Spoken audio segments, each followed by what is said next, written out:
I love you so much. Well, I gotta let you go, 'cause gotta take care of my family, which won't stand without me. Lungsetna sangpen din inayin hilain sang gan thay zain kahil hamay tay Nang bô này hi ye, nang bô này hi cây đẹp pa hoi pain. Lungsetna sang pain, bô này na sang min hin na gen thay zin ka hin la mai tay go.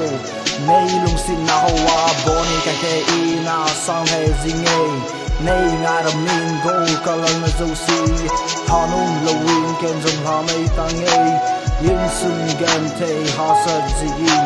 The pain that you get from the memories that we see, gotta let it all go in my heart that it is. From the tears that you see, the love with the spirit will always be dear. Till now, till the end of the time. nay him nay đam mê cần hanum po ye ken za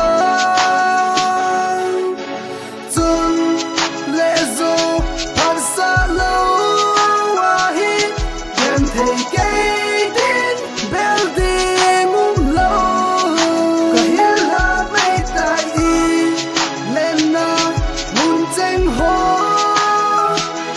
cả về đêm mê ô ngày long day sao mai ở lần gì Lungsetna sang bên tin in đây yên yên là yên sang gan thay dây yên cả hiên hà mấy tay. Well, it will all repeat from the place where it all lay, and all the place that we roam, from the north to the south and from the east to the west. Loving you and missing you is so hard, baby. Would you mind waiting for me sometime? Gotta take a roll of this family problem that I had in my hand in this head. Would you mind waiting for me till the time I saw you, my love? Oh, nắng rong chỉ mấy ta lên đằng áng gấp ba yên lặng na sinh sung cái đi bóng na pa hỏi lại ăn chu đêm chu thấy kín nghèo thấy lời dòng lên cả Lungsetna hình của ai nâng ca chân hiền bằng phấn nan đi mấy tờ Lungsetna sang bên tin in đây yên yên là yên sang gan thay dây yên cả hiên hà mấy tay. Nang bô này hi ye, nang bô này hi cây đẹp pa hoi pain. Lungsetna sang pain, bô này na chang min hin na gen thay zin ka hin la mai tay go. Nay Lungsetna hoa bô này ka ke ina sang hay zing ei.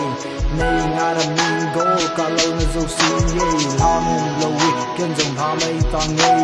Yin sun gan thay ha sa zin.